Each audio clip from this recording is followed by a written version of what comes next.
हाय कैसे हैं आप? मैं हूँ खुशी अग्रवाल और आई थिंक आज की वीडियो में बहुत ज़्यादा छोटी रखने की ट्राई करने वाली हूँ बिकॉज मैं पिछली वाली वीडियो बहुत ज़्यादा लंबी कर दी थी। बट टॉपिक थोड़ा सा ऐसा था कि जिसके बारे में बात करने में थोड़ा सा टाइम लगता है। पर आज की video I will try my best कि मैं छोटी रखूँगी। आज आई थिंक मैं बात करने वाला हूँ मेरी लाइफ का बिगेस्ट रियलाइजेशन। एंड मेरी लाइफ का बिगेस्ट रियलाइजेशन या मैं मानती हूँ जो मेरी लाइफ का जो एक रियलाइजेशन था जो मुझे ऐसा नहीं है कुछ बहुत बड़ा हुआ था या कुछ बड़ा होने के बाद ही आपको सबकी लाइफ के सबसे बड़े रियलाइजेशंस होते हैं, ऐसा कुछ नहीं होता। Sometime there is a very small thing और very is a small gesture when you realise something, मतलब जैसे समझ रहे हो, मतलब जरूरी नहीं है कि तुम्हारी लाइफ में तुम्हारा ब्रेकअप होगा या तुम्हारा कोई हार्ट ब्रेक होगा या तुम्हारी जॉब जाएगी या तुम्हारी लाइफ में तुम्हें कोई फेलियर मिलेगा तभी जाके तुम्हें कुछ रियलाइज होगा। समटाइम इट्स ऑल्सो अबाउट कि तुम्हारी लाइफ अच्छी चल रही होगी, then suddenly you think about something and you realise something, sudden realization कि ओके ओके ऐसा भी है। और मेरी लाइफ का जेन्युइन सबसे बड़ा रियलाइजेशन था that I love my family the most. I am not sees very कि ये क्या बक रही है, ये क्या का रियलाइजेशन, मतलब जेन्युइनली वही मेरे को ऐसा लगता है कि just because of I don't know I am from India and obviously बात मेरी आवाज़ से समझ में आ रहा है, मेरे लुक से समझ में आ रहा है। मेरे को ऐसा लगता है कि इंडिया और एशिया साइड, मुझे नहीं पता बाकियों के क्या चल रहा है, पर इंडिया के अंदर बॉलीवुड या फिर कह सकते हैं एवरी कल्चर और social media is very pushed around a love languages, romance, और यू कैन से लड़का लड़की लड़का लड़की लड़का लड़की। मतलब बचपन से दिमाग में डाल देते हैं कि तुम्हारी लाइफ में एक पार्टनर आएगा, वो तुम्हें खुश रखेगा, तुम्हारी उससे शादी होगी, ये होगी वो होगी। एंड जैसे कि बॉलीवुड ने मेरे दिमाग में भी यही ठूस रखा था, वैसे तो मुझे एक चीज़ अच्छी लगती है कि बॉलीवुड की वजह से मेरे दिमाग में एक चीज़ थी कि एक ही पार्टनर रखना है, उसी से शादी करनी है, उसी के साथ रहना है। उस चीज़ को मैंने पॉजिटिवली देखा, मैंने कि अपनी लाइफ में अपॉर्चुनिटीज़ नहीं दी किसी को, like I never dated someone, मतलब लिटरली मैंने कभी रिलेशनशिप बिल्ड ही नहीं करा। उसका रीज़न यही था कि मेरे दिमाग में ये था कि मुझे शादी करनी है और शादी करने के लिए वो बंदे के अंदर वो क्वालिटी होनी चाहिए, उसे मुझे सहन करना चाहिए, मेरे साथ होना चाहिए, ये होना चाहिए, वो होना चाहिए। और यू कैन से मेरा लक भी ऐसा था कि भाई मैं एक दो बार ट्राई भी किया था कि रिलेशनशिप में शायद आ जाऊँ, लेकिन मैं नहीं आ पाई। अ, उसका तो मैं क्या कर सकती हूँ। बट हाँ सही में लाइक लिटरली मैं कभी रिलेशनशिप में नहीं आ पाई इस चक्कर में। तो मैं ऐसा मानती हूँ कि मतलब मुझे ऐसा लगता है कि जैसे कि बॉलीवुड वगैरह वाले बोलते हैं, जो चीज़ मुझे फील होती है कि लाइफ में मुझे जब ये चीज़ रियलाइज हुई that I love my family more than anyone else, any male interaction. That moment I realized कि okay, मेरी लाइफ का मोस्ट ऑफ द गोल क्या होगा, मेरी लाइफ का मोस्ट ऑफ द गोल होगा ऑब्वियसली उनकी खुशी इसमें, मेरी सक्सेस में, मेरी पावर में, या फिर यू कैन से मेरी हेल्थ में। Literally when it comes to family you understand कि तुम्हें अपने आप से क्या करना चाहिए। मेरे को ऐसा लगता है दैट इंडियन फैमिली को कहीं ना कहीं बहुत ज़्यादा नेगेटिव पोर्ट्रे करा गया है बिकॉज ऑफकोर्स उन्हें समझाने के तरीके नहीं आते। लाइक मेरी फैमिली है, वो मुझे ऐसे नहीं बैठा के समझाएंगे बेटा लड़के है ना उनसे थोड़ा सा बच के रहो क्योंकि ये तुम्हारी एज नहीं है, तुम्हें नहीं पता। ट्रूली स्पीक मैं पता क्या मानती हूँ, जैसे कि लोग कहते हैं ना कि तुम अभी छोटे बच्चे हो, ये तुम्हारी उम्र नहीं है ये सब करने की। मुझे ऐसा लगता है अगर इस डायलॉग को चेंज करके ये चीज़ बोल देना कि देखो अभी तुम छोटे हो, अभी तुम सही गलत की समझ नहीं है कि कौन सा लड़का तुम्हारे लिए सही है और कौन सा गलत है, शायद बहुत हद तक लोग इस चीज़ को समझ भी जाएंगे, मेरी जैसी तो समझ जाएगी कि भाई लिटरली अभी मतलब जिस एज में मेरे को पता है, आजकल तो 8वीं 9वीं तो बहुत दूर की बात है, आजकल तो 4th 5th के बच्चे भी मैंने रिलेशनशिप में देखे हैं। तो मेरे को ऐसा लगता है कि 4th 5th के बच्चों को क्या ही कॉन्शियसनेस होगी अपने टूवर्ड्स कि भाई वो लोग सोच पाएंगे कि ओके मुझे इसके साथ रिलेशनशिप बिल्ड करना है नहीं करना। वो क्या देख के रिलेशनशिप में आए होंगे यार, मैं तो ये सोचती रहती हूँ मतलब कैसे, मतलब उनको रिलेशनशिप की स्पेलिंग लिखनी नहीं आती होगी सालों को। मेरे को नहीं आती थी, मेरे को तो 8वीं में भी नहीं आती थी, और बात है।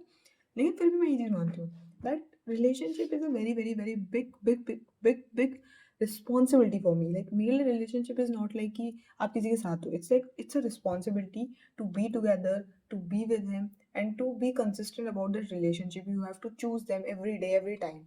एंड वो चीज़ बहुत बड़ी होती है भाई, लॉयल्टी, केयर, प्यार, ये सब बहुत बड़ी बड़ी चीज़ें हैं जो कि आजकल के बच्चे नहीं समझ रहे हैं। वो यूं ही रिलेशनशिप में कूद रहे हैं, उनको पता होता तो है नहीं, होता क्या है, मस्त मजे ले रहे हैं। और मेरे को ऐसा लगता है कि जब आप ये चीज़ रियलाइज करते हो कि हमारे पेरेंट्स ना गलत नहीं बोल रहे, बस उनका टोन या फिर उनके बोलने के वर्ड्स छू है एकदम, मतलब उनको बोलना तो नहीं आता भाई, लिटरली माँ कसम। मेरे पेरेंट्स जैसे मुझसे बात करते हैं ना, एक तो भाई इंडियन पेरेंट्स को पता नहीं क्या शौक होता है। मेरे पेरेंट्स पता है ऐसे थे, बोलते थे 10th पास कर लो उसके बाद चाहे तुम बॉयफ्रेंड बना ले, हमें कोई प्रॉब्लम नहीं है। मेरी माँ, लिटरली मेरी माँ। फिर मैंने कहा ठीक है भाई, अब 10th पास करने के बाद बोलती है अरे तुमने नीट जैसा वो लिया है, तुम नीट पे ध्यान दो, लड़के वड़के कहाँ से बीच में आ गए। मैंने कहा ठीक है भाई, ये बात भी सही है। फिर जब नीट हो गया ना, उसके बाद मेरी माँ बोलती है कि एमबीबीएस में आ गई थी मैं, तो बोलती है अरे एमबीबीएस में लड़के थोड़ी ना पसंद करने होते हैं, एमबीबीएस में पढ़ने जा रही है ना तू, एमबीबीएस में पढ़ना। मैंने कहा मतलब तुम्हारा पेट कभी नहीं भर सकता। और फिर इनको पता है दामाद चाहिए था डॉक्टर। डॉक्टर दामाद चाहिए इन लोगों को, और इनकी बेटी की शक्ल देख। अरेंज तो नहीं मिलने वाली है, लव में इन लोगों ने करने नहीं दे रहे हैं। अब तो मुझे वैसे भी शादी नहीं करनी, तो मैं वैसे भी चिल रहती हूँ कि बढ़िया है यार, मम्मी ने मना कर दिया, मेरे पास बहाना तो है कि मम्मी ने मना कर रखा है। बट मैं जनरली एक चीज मानती हूँ, अगर मैं शादी हो जाए, और मैं ये चीज़ मानती हूँ, देखो मेरी लाइफ का रियलाइजेशन था दैट मेरे जो पेरेंट्स हैं उनसे मैं बहुत ज़्यादा प्यार करती हूँ, लाइक लिटरली मैं अपने, मेरी लाइफ में मेरे को जेलिसी सिर्फ अपने भाई के लिए ही हुई है। मेरे भाई ने लिटरली मेरी कजन सिस्टर के साथ फोटो ही खिंचा ली थी, और मेरा भाई है 6 फीट टॉल, 6 फीट से भी थोड़ा सा लंबा ही है वो बंदा। और मेरी एक कजन है जो कि 5'5" या 5'6" होगी, तो वो बहुत मतलब लंबा, उनका जोड़ा मस्त लग रहा था लिटरली, उनकी फोटो उनने खिंचवाई थी साथ में, वो शादी में गए थे, मैं नहीं गई थी बिकॉज मेरी नीड थी। भाई मेरे को इतनी जलन होती थी उन दोनों की फोटोज देख के कि साले ने कभी मेरे साथ तो नहीं खिंचवाई, उनके साथ तो खिंचवा रहा है, ये है वो है। और वो मेरी कजन सिस्टर है, और वो मेरा रियल भाई है भाई। लिटरली भाई मैं ऐसे देख रही हूँ उन दोनों को कि यार मेरे साथ तो नहीं खिंचाता ये। माँ कसम मुझे जिंदगी में सिर्फ तभी जेलिसी होती है जब मैं अपने भाई या अपने पापा को किसी और के साथ देखती हूँ, लड़कों से मुझे जेलिसी नहीं होती। अगर कोई लड़का मुझे किसी और लड़की के साथ दिख जाए तो मेरा तो इंटरेस्ट ही खत्म हो जाता है कि यार रे, ये तो हर जगह मुंह मारता है, हट इसके इसके साथ तो नहीं रहूंगी। लेकिन इसी जगह मेरे भाई और मेरे पापा किसी लड़के के साथ दिख जाए, लड़की के साथ दिख जाए भाई, और वो दोनों उसको ऐसे, मेरा भाई उसको ऐसा प्यार से ट्रीट कर रहा है, या मेरे मेरे पापा उसको प्यार से ट्रीट कर, तो मुझे इतना बुरा लगता है कि भाई मेरे को तो नहीं करते साले, इनको क्यों कर रहे हैं। तो मैं समझाने की कोशिश ये करूँ कि we love our family the most, and we don't realize because we always think कि प्यार व्यार को इतना ज़्यादा, मेरे को लगता है कि इन्फोसाइज कर दिया गया है कि प्यार व्यार बहुत बड़ी चीज़ है, जबकि मेरे को ऐसा लगता है प्यार व्यार तो आई थिंक लीस्ट चीज़ है जो तुम अपनी ज़िंदगी में कर सकते हो। क्योंकि मेरे को लगता है मेरी ज़िंदगी में अगर मेरी पहली प्रायोरिटी हुई तो वो मैं होंगी, सेकंड मेरी फैमिली, थर्ड मेरा करियर, पैसा, खाना पीना, खुद की हेल्थ देखना। टाइम ही नहीं मिल रहा भाई, टाइम ही नहीं मिल रहा इन सब चीज़ों के लिए, तो मैं कहाँ पे तो कहाँ प्यार व्यार के चक्करों में पड़ूँ।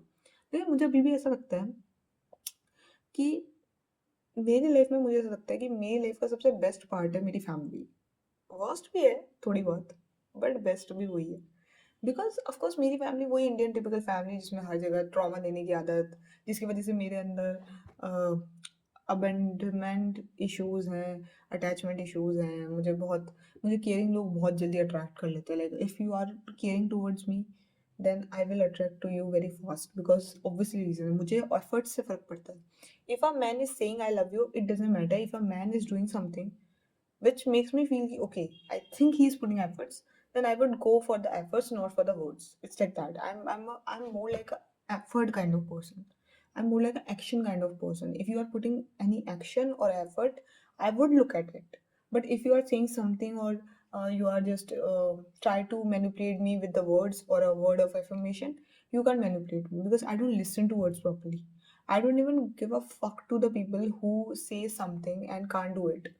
I really don't like the people who just blah blah blah blah blah, who just say and, मतलब तुम समझ रहे हो, मतलब जो लोग बोलते बोलते बोलते बोलते रहते हैं, उनसे तुम करने की बात करोगे तो उनसे एक काम नहीं होता। और मैं लिटरली बता रही हूँ, मैंने अपनी लाइफ में ना, मेरी लाइफ का सबसे बेस्ट पार्ट था जब मैंने अपने आप में सोलो रेटिंग शुरू की थी और सेल्फ लव प्रैक्टिस की थी। आई स्वेयर मेरी लाइफ बदल गई। मेरी लाइफ में कुछ बहुत बड़ा सीन हुआ था, वो तो मेरे को लगता है मुझे एज अ स्टोरी डालना चाहिए।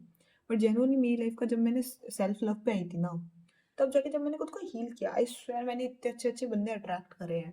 और ऐसा कुछ नहीं है कि लोग है ना एफर्ट्स नहीं देना चाहते, लोग एफर्ट देना चाहते हैं, बट इट डिपेंड्स कि तुम उन एफर्ट को डिजर्व करते हो या नहीं, या फिर सेकंड पॉइंट कि तुम उन एफर्ट्स को अप्रिशिएट कर पा रहे हो या नहीं, या तुम उन एफर्ट्स को ले भी पा रहे हो या नहीं।